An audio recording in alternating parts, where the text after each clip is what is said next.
Hi, everyone. We're just going to wait a couple minutes to let folks enter the Zoom, and then we'll get started.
All right, so I see we've got a good amount of people in here. Let's get it started so that everyone can join us. Just making sure you can just see the intro slide. Yes, I'm sharing correctly.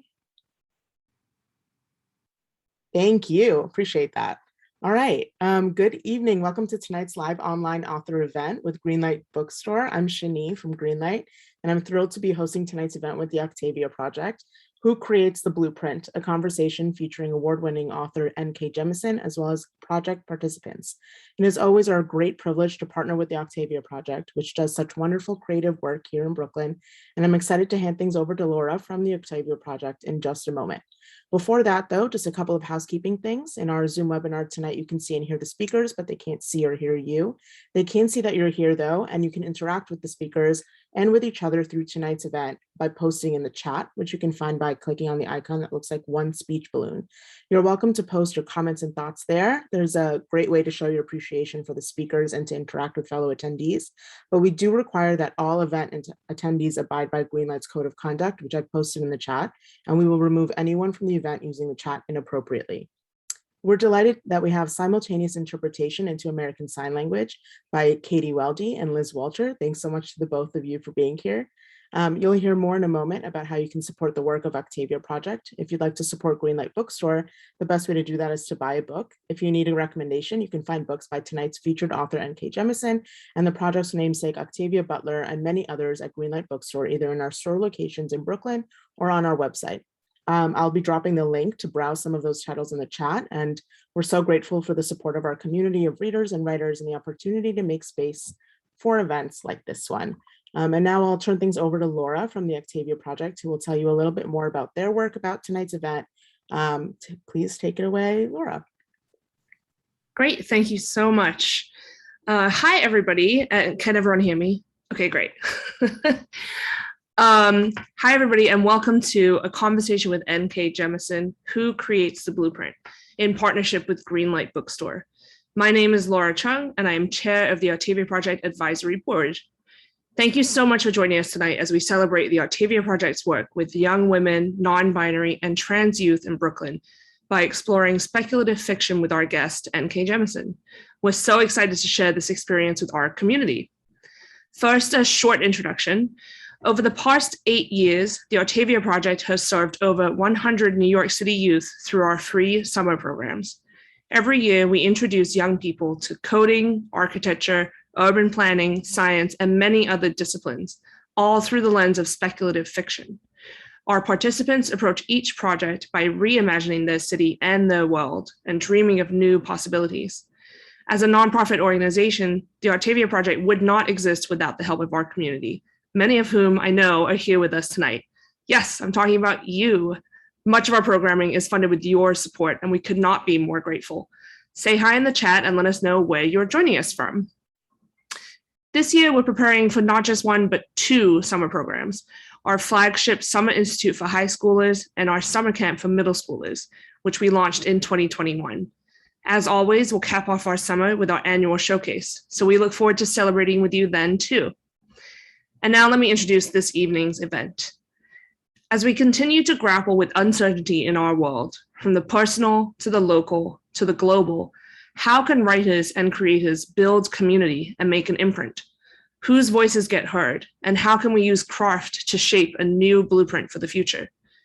In conversation tonight, we will have best-selling author NK Jemisin alongside the next generation of writers from the Octavia Project. We want to use this space together tonight to listen, to explore, to be inspired, and most importantly, to have fun. And I wouldn't be doing my job if I didn't remind you all that at any point during the evening, yes, any point, you can make a contribution to our work at octaviaproject.org. Okay, that's enough preamble. Let's get things started. I would like to introduce Octavia Project's program manager, Bria Struthers, who will kick off the main event. Thank you, Laura. And hello and welcome everyone. I'm so excited that so many of you were able to join us for this event. I'm Bria, and I'm thrilled to introduce our featured guest tonight. Nora, or NK Jemisin, is a New York Times bestselling author of speculative fiction, short stories, and novels who lives and writes in Brooklyn, New York. In 2018, she became the first author to win 3 Best Novel Hugos in a row for her Broken Earth trilogy. She has also won a Nebula Award, 2 Locus Awards, and a number of other honors. In 2020, Nora published her latest novel, The City We Became, and was awarded a MacArthur Genius Fellowship. She has facilitated workshops with the Octavia Project since 2015. Hi, Nora, and welcome. Thank you so much for joining us tonight. So it took me a second to unmute. Hi, nice to meet you again. Sorry, after all this time, I should be used to Zoom. And I definitely feel the same. Along with Nora, we will also be joined by 3 of our amazing Octavia Project participants. Cheyenne Hepburn, who is 19 years old. She is from Brooklyn, New York, and spent her childhood in Bed-Stuy and Bushwick. She is currently attending Brooklyn College, where she majors in art and minors in creative writing. She joined OP in 2017. Also joining us is Eden Bishop, who is 18 years old. She's from Brooklyn, New York, and is currently attending Gutman Community College. She joined OP in 2020. And Liam Cruz is 18 years old. He is from Queens, New York, and is currently attending NYU, where he majors in drama writing. He joined OP in 2021. Welcome, Liam, Eden, and Cheyenne. I have some questions for the 3 of you and Nora. So to start us off, we've all been brought together here tonight because of our connections to the Octavia Project. Why is the Octavia Project important to you? Eden, how about you start first? All right, thank you. The Octavia Project is important to me because this is a place where I truly feel welcome. I've had a hard time finding my place in the world, and when I came to Octavia Project, it was like I had finally found my people. This is where I've begun to build relationships, find out more about myself, and delve deeper into the world of art. And I am truly grateful to be in a community like this.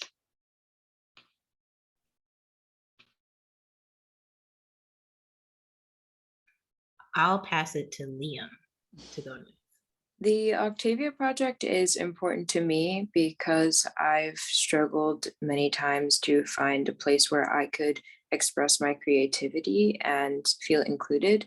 And ever since joining the Octavia Project, I was able to not only express myself with people around my age, but I was also able to learn from them and feel included despite being in a group of many different people from different backgrounds and different experiences and even different interests. Thank you for that, Liam.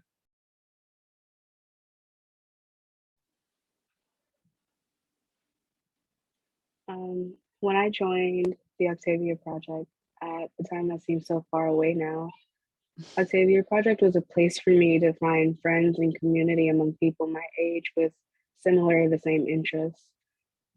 It's become very important to me, and I've really thought about it, over these years, that it's really important to create these really niche spaces for like young people so that they can have somewhere that they feel welcome and they feel like they have people to relate to, because they're not always getting that at school and at home.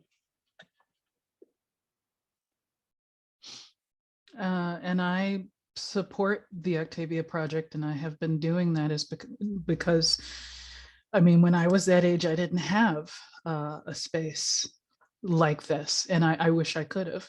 I was marginalized kid, weird as hell, nerdy, creative, and I wanted a space where, and I would have thrived if I had had a space with like-minded folks. So I'm trying to create the thing that I didn't have, and hope that it helps others. Yeah, thank you all for sharing what the OP means to you. Next, I'd like to ask, what is a story or a piece of art that changed how you saw yourself or inspired you as a creator? I'll pass it to Cheyenne next. I didn't go to an art high school. My school was focused on like law, like the complete opposite of creativity and art. So I wasn't given a lot of opportunities to inform the art that I make in like formal ways. So when I finally took an art class in my senior year, our teacher taught us about King Day Wiley, because my school was majority Black. So she did make the good idea, like the good decision to tell us about, Black artists, and one of them were King Day Wiley. It was special to me because he was the first contemporary Black portraitist I've ever seen, the first Black portraitist period I've ever seen. That year, I also read Their Eyes Were Watching God and How Long Until Black Future Month. So, just like having all of that in one year made me realize that I don't need to fit into nice little neat boxes of Blackness for my art to be acceptable. And my art doesn't need to be acceptable in the first place. There are a lot of things that I'm still figuring out, but that revelation has helped me a lot. Thank you for that, Cheyenne. Eden, how about you? Okay, there's not a specific story or piece that comes to mind, but I think most of my inspiration came from what I watched during my childhood. I would watch a lot of cartoon shows and was inspired by the animation I saw in particular. It led me to start drawing and creating my own characters and making my own stories. And graphic novels and comics were also something that I frequently read during my childhood. For me, I also don't really have a specific story that inspired me, but I grew up in a very small school. So everyone in my grade knew each other and we watched similar things.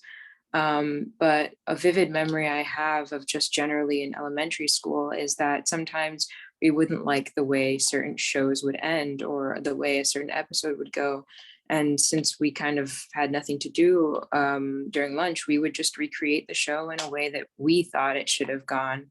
And sometimes it was completely out of nowhere. I don't think we should have been in charge to write shows at that age, but I think that was definitely the time that I realized I really liked creating. And since then, I was really introduced to Asian media, and I loved the way that they told stories. And that's when I wanted to get into like screenwriting. Once I learned a bit more about storytelling and I wasn't changing the story the way a 10-year-old would.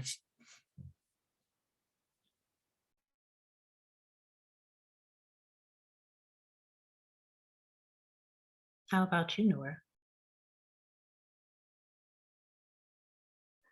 I forgot that I was supposed to answer that.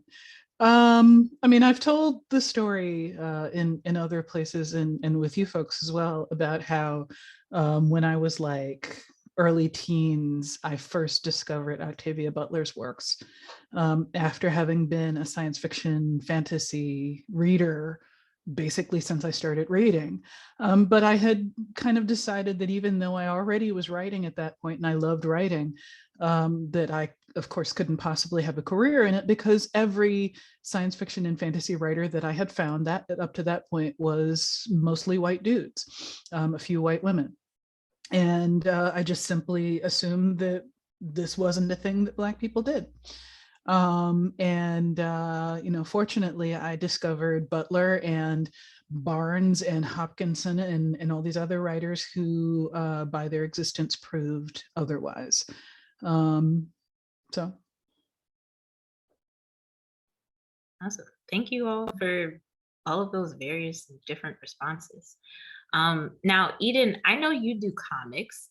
Liam, you're doing drama writing. Cheyenne, you do visual arts and writing. And Nora, you've been writing comics with the Far Sector series. And you mentioned you're now doing some screenwriting. So what do you love most about the mediums that you write in?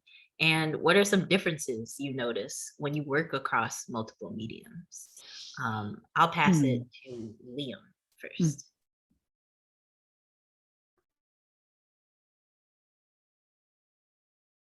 Sorry. I think that question has always been a bit difficult to answer because I grew up writing a lot more like novel type writing. And although I'm currently in dramatic writing major where we mainly write scripts, I hadn't written my own script until I had to make the portfolio for the university. So I think the biggest thing that I've noticed is just that as long as you have an image in your head of kind of where you want to go, you can translate from one way to another. And sometimes I do that. I'll write it out in novel format, which kind of helps me. And then I'll translate a scene into a script or vice versa.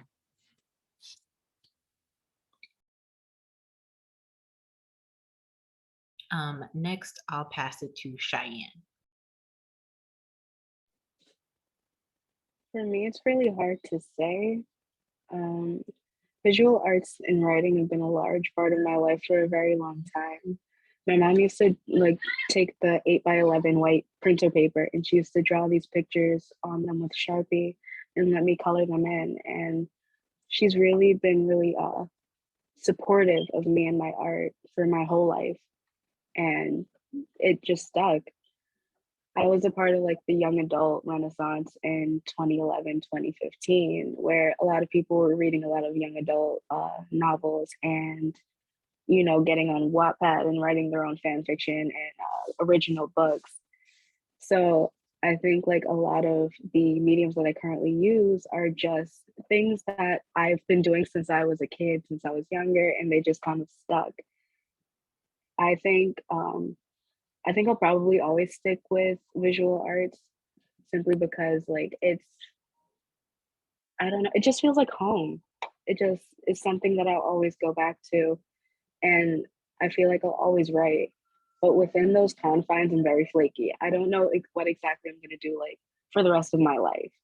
And I'm probably never going to want to be confined to one specific thing within those confines of just visual art and writing. But writing is good for getting those longer narratives and getting details, whereas for you, at least for me, and for art, I like to capture a moment or capture very specific things with my art.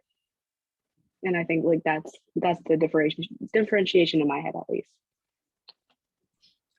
You don't sound flaky, you sound like an artist to me. Yeah, that's also very relatable, Cheyenne. Eden, how about you? I love being able to creatively express myself. When I make comics, it gives me the freedom to do what I want and to create my own rules. So far, most of my work has been drawing related and making comics, but I also like to express myself through writing. This is a field I have less experience in, although I've written countless essays in my life. Writing dialogue for my cartoons can be hard sometimes because things can look a certain way in your head but come out differently on paper. So I'm still practicing script writing to put my art and writing skills together.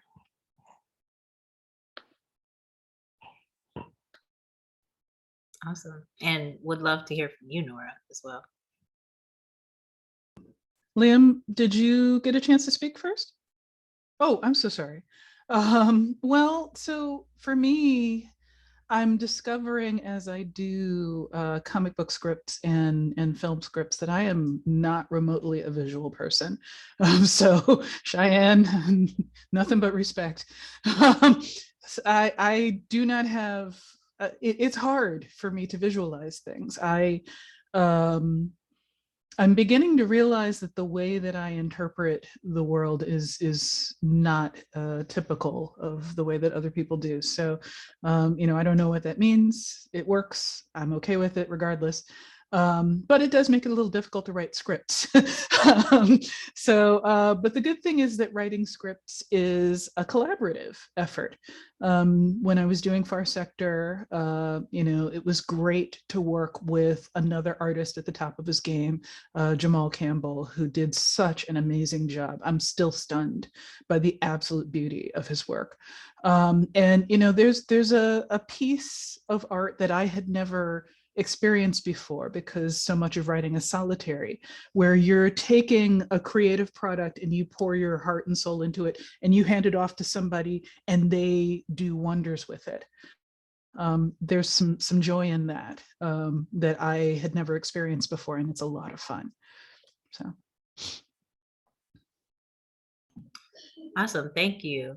It's great to hear about how you all deal with writing across, those various mediums. Now, I think we've probably all at one time or another been in a space where we didn't feel fully seen or heard. At the Octavia Project, we talk about making and taking space. How do you take up space, and how can we make space for others' voices who have been silenced or pushed out? Eden, would you like to go first? Of course. At Octavia Project, I feel comfortable in my own skin and free to do whatever I please. So I want to make sure that other people feel comfortable with themselves too. From middle school to high school, I was always seen as a misfit, and it made me have a really negative view of myself. But beginning my journey into the world of a young adult has changed my perspective on the way I view myself. And there's nothing wrong with being weird or quirky or wanting to be by yourself sometimes. Learning how to love yourself is key to figuring out who you are as a person, what you need, and setting boundaries to protect yourself. That was powerful, Eden. Thank you. Liam, how about we go to you? For me, I was grateful enough to grow up with a mom who was very strong about, saying how you feel. But I realized as I was going into high school that it's a lot harder, it's a lot easier said than done. And so as I learned to speak up for myself and going into the Octavia Project, I realized that you really need an inclusive community in order to feel like you can speak up. So sometimes if I notice a friend of mine seems a bit iffy about talking, I'll try to maybe make the conversation in a direction where they'll feel comfortable speaking about it, or a easier way to blend a conversation so that other people can bring it up without feeling like it's out of nowhere, because that's how I felt very often times when I didn't have a voice. And just to take up my own space, sometimes I'll be a bit pushy. I've always kind of grown up as that kind of person. And at first I was a bit afraid that people would find it annoying, or that no one wanted to hear what I had to say. And over time, as I got friends who were very supportive and teachers and people that I could look up to, I realized that being heard isn't annoying. And if it is to someone else, then that's kind of a problem that they have to deal with.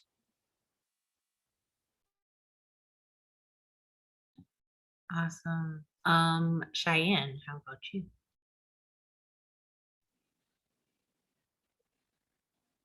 in my opinion, at least, from my observations, I feel like American culture is very individual and self-serving.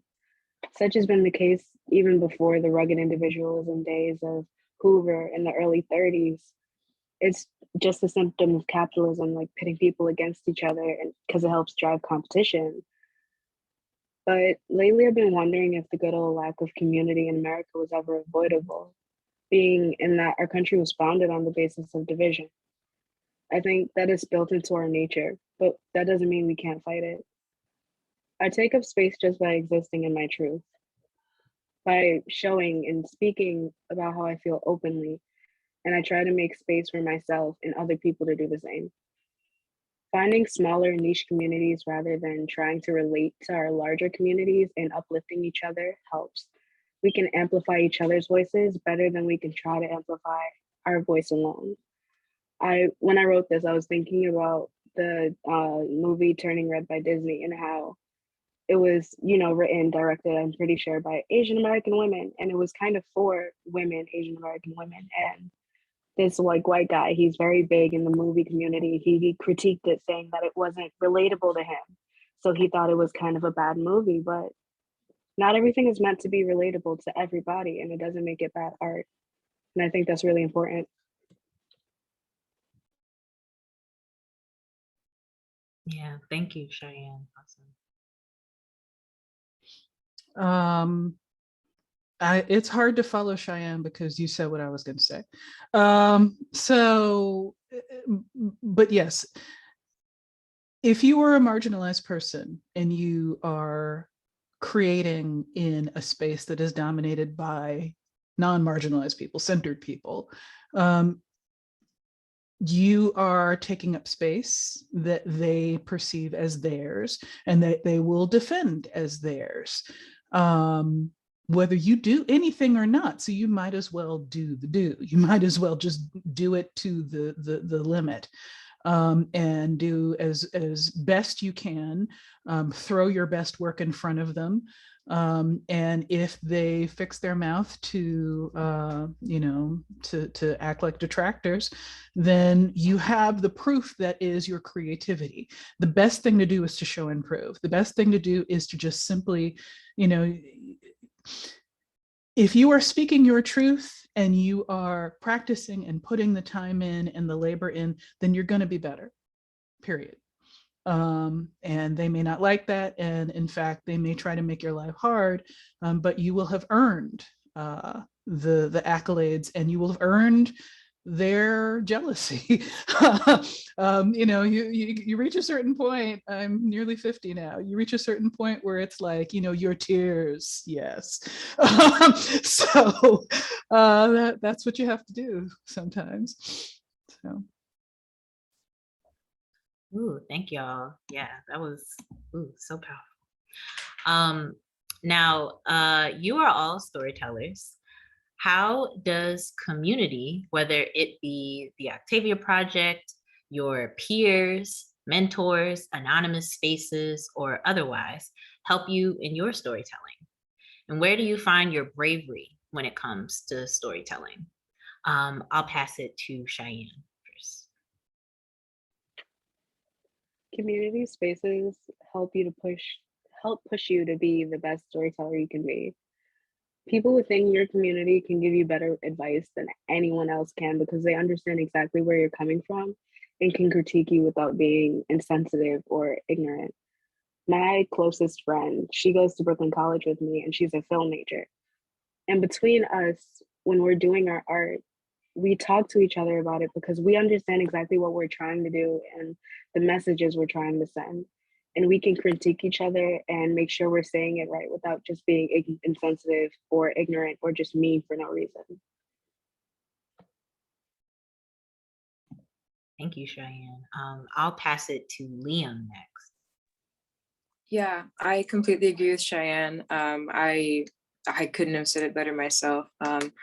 Now I feel like as I entered college, I realized that having mentors, people who you can look up to, who are in similar fields, but might not even be, doing something exactly like you is really helpful, both for you to learn and for you to step out of your comfort zone. Because I feel like before I started college, I would kind of write in a very specific area. Those are the things I was comfortable with, and those are the things I knew I liked. So I thought, no need to go further than that because this is what I'm good at.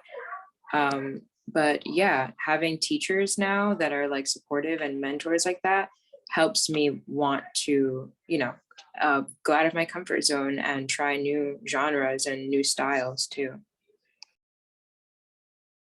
Awesome, Liam, thank you. Eden, how about you? Okay. I think storytellers can, oh, sorry, hold on. I guess you could say that I expose myself to, well, let me think. I guess you could say that what helps shape my storytelling is what I expose myself to. What I see, I emanate. So I could take inspiration from daily life and turn it into a story, or watch one of my favorite TV shows and draw out a scene that I favored. Like the old saying, art imitates life. I emanate what I see and come up with a completely new creation.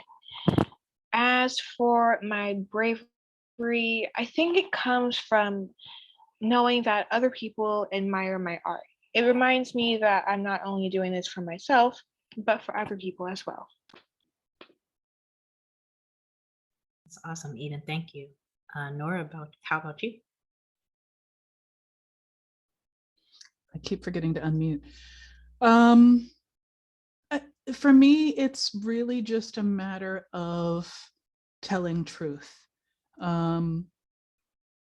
We live in a society that loves to lie, and that loves to sort of delicately or not so delicately elide truths.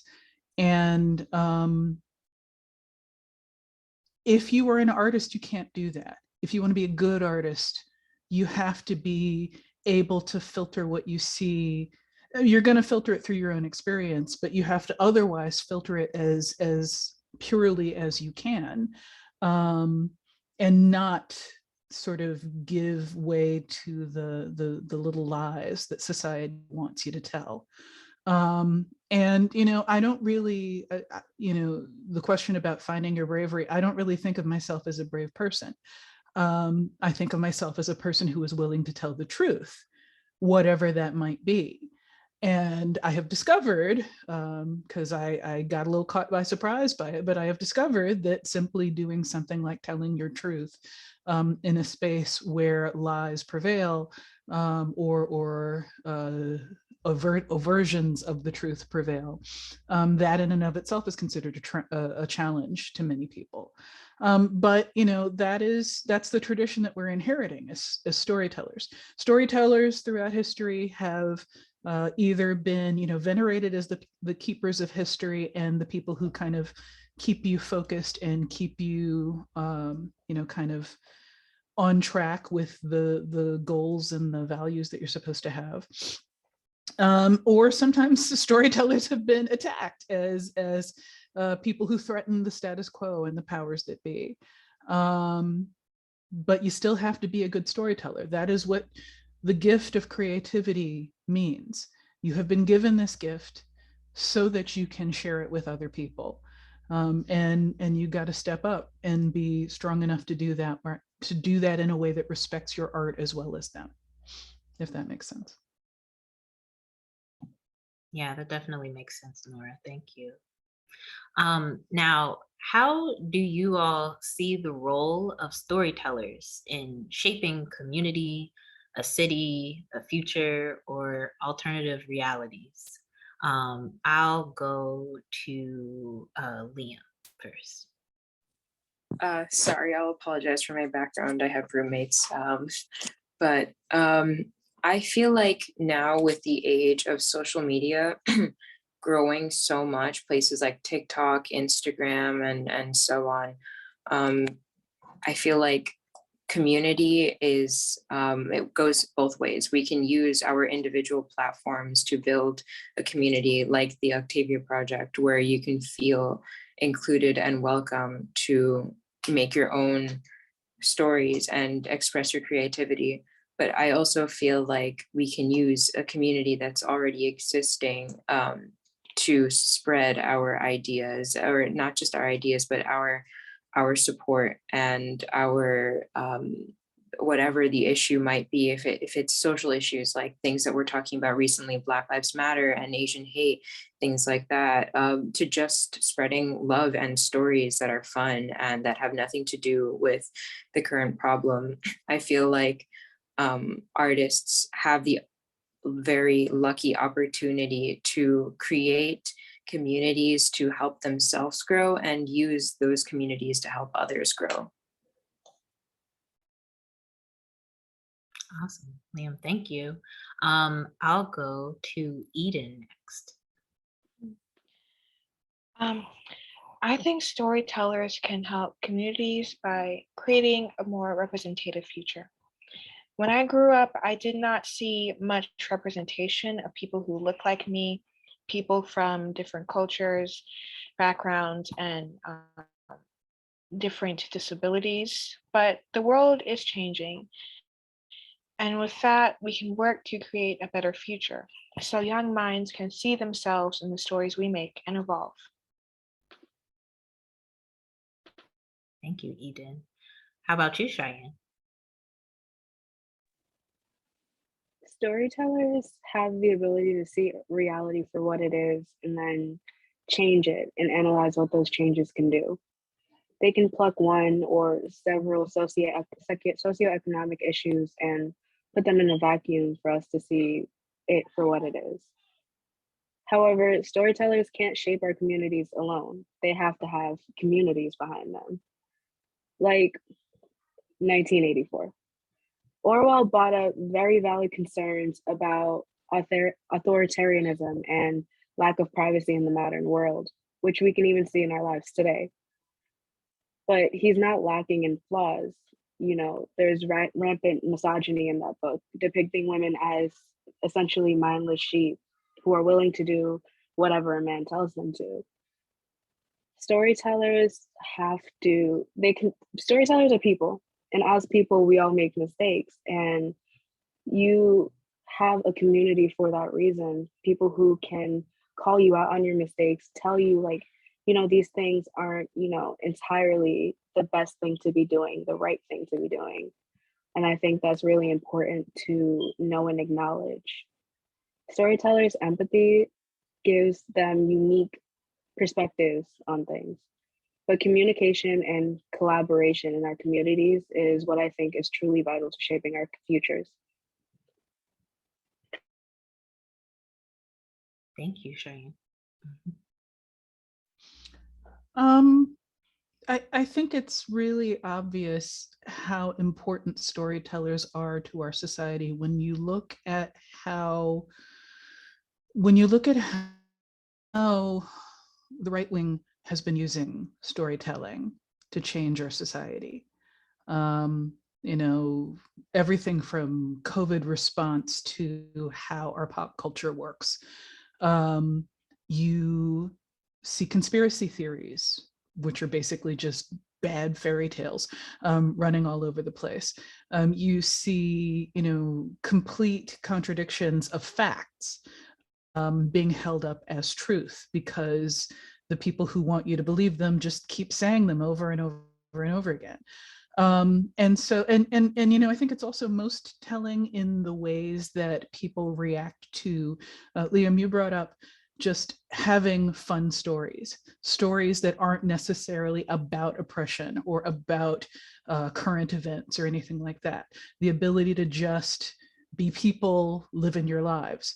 Those seem to be the stories that people attack the hardest. Because those stories humanize and create empathy and sort of push back on that individualism and you know, all the various other isms that are inherent in our society. And I think when you see the fact that your enemies know that humanization is the most dangerous thing. You see them reacting to the humanization as if it is a weapon. You begin to realize that just telling stories, just sharing your truth, just being a storyteller is a weapon. And, you know, those stories, those simple, fun stories that you just needed to see so that you and the members of your community could have some joy. Those are the things that they're the most afraid of. So you make more and more and more. And that's all you can do. Awesome. Thank you for that, Nora. And what an amazing conversation this has been so far. Now I'm going to turn it over to Liam, Eden, and Cheyenne, who have their own questions for Nora. So I'll go to Liam first.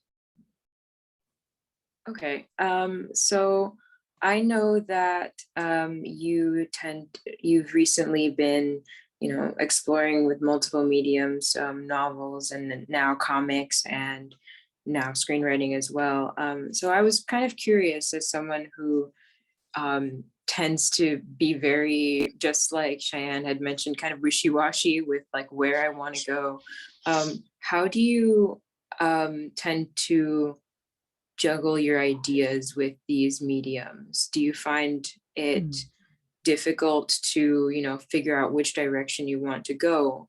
You expressed that you weren't really a visual person, as many people are. So how do you balance those things? Oh, am I muted? Okay, good. I have to dabble in something to understand it.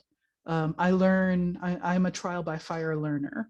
And so, you know, I've never done comic books before. The people at DC reached out to me and were like, would you like to do a comic book? And I was like, I don't know how, but I'll learn. And I did. And ditto with the screenplay writing. You know, I have thrown myself into it, and right now I'm just simply trying to master the basics. I can't think in screenplay yet. Those of you who've been writing lots of screenplays for a while, please share with me your energy, because I need it. But I don't have that naturally until I get the basics down. Once I feel like I have the basics, then the ideas just pop up. You know, I've written one 12-issue comic book run, and now my mind is coming up with other comic book concepts that fit within that framework, that fit that medium, because I understand the medium enough to do so. So for me, that's really what it comes down to. I am also wishy-washy. Nothing wrong with that. It is a great way to learn new things. You know, you gotta be a little bit of a jack of all trades to be an artist. Until you figure out your thing, how else are you gonna learn? Thank you so much. Yeah, I'll popcorn over to Eden next to ask your question. Where do you find most of your inspiration? Dreams, to some degree. Pretty much every other bit of creative pop culture that I engage with. Books, of course. Video games. Get a lot of, you know, either ideas from video games or counter ideas, if that makes sense. You know, I've talked about the fact that that the part of the Broken Earth series was inspired by me reacting to something that I saw in Dragon Age. So it wasn't quite fanfic, but, you know, it was like, no, that's not how that would work. And so then I decided to write it. So dreams, video games, music. I love like sort of impressionistic music that makes me feel and think certain things. So I'm a big fan of the old bebop jazz musicians, John Coltrane in particular. Artists, visual art. I can't do it, but I am inspired by it. Things like that. And I'll pass it to Cheyenne. in this day and age where we're all hyper aware of what everyone else is doing, especially celebrities and well-known figures, I wanted to ask how you feel about death of the author and the idea that there can be no true application of this concept. Can someone truly engage in death of the author, or are people's art inherently tied to their identities and engagements outside of their art? Yes. Okay. I have never believed in the idea of taking, just the work and not engaging with where that work is coming from. Every aspect of my identity and experiences inform my art. That's the same for every artist. This is not something that's unique to marginalized artists. There are, writers out there who are cishet white dudes, American, middle American, da da da da da. That absolutely informs what they write. It's just that that's such a ubiquitous thing that you see, that it doesn't feel like their identity is what's informing it, even though that's exactly what's happening. So I think it's important to understand where these creative impulses are coming from. It can illuminate how the art is meant to be perceived, whether you perceive it that way or not. I do believe in that aspect of death of the author. What the author intends to come across may not be what actually comes across. And you have to engage with the art as it is interpreted. But it's important to know what they were trying to do and, maybe how hard they failed or succeeded. Awesome, thank you. And actually, because we have the time, I'd love to ask Nora a question. Sure. What is something that you've worked on lately that has excited you? And also, how do you structure your writing routine so that you can maintain that excitement? That's like two questions. Okay. Sorry. That's two completely different questions. You just tried to make that sound like a compound question. Okay. So a thing that I am working on right now that I'm excited by is this script for the 5th season film. It is fascinating to me to realize how I need to, in some cases, reinterpret things that I did in text, with the understanding that visual audiences interpret information differently. That's vague. So for example, knowing that my character in a book has internal narration, internal dialogue, allows me to not have to illuminate what's going on with her through action. She can think about it, she can talk about it. Can't do that in a film. It's got to be action primarily. So how do I convey a feeling through action? This has been the challenge. And again, people who are good at visuals, respect. I'm not there. It's hard. So I'm working on that. Now for the other question. So the other question was, how do I structure my writing days? That depends on what I'm doing, and it depends on what is happening in my life at that time. I no longer have a day job, so I can do a routine wherein I get up and I basically write from like 10-ish to 3-ish. If I'm on deadline, I go make or eat dinner, come back and write some more from 6-ish to 10-ish.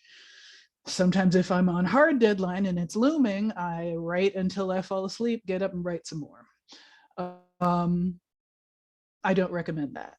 I'm also too old to keep doing that, so I need to find a better way. But it works.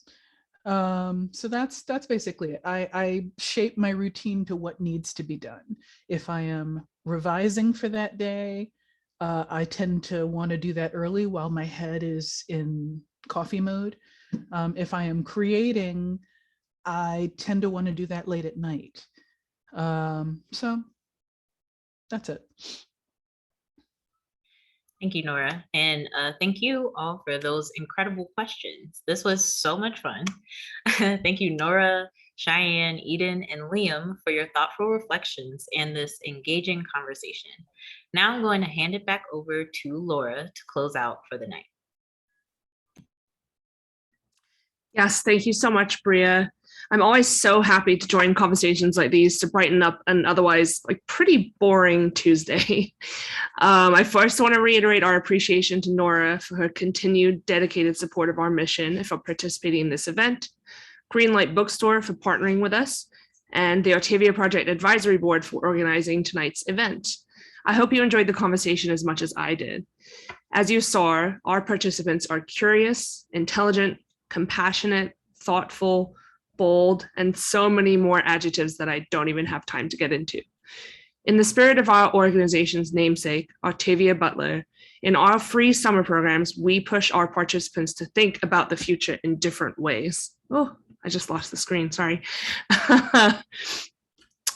In different ways and to grow together. I mentioned that because that's my favorite part. They learn new skills and they build confidence, but most importantly, they create an incredibly supportive and welcoming community. And community is one of the most important and powerful things we could be cultivating right now.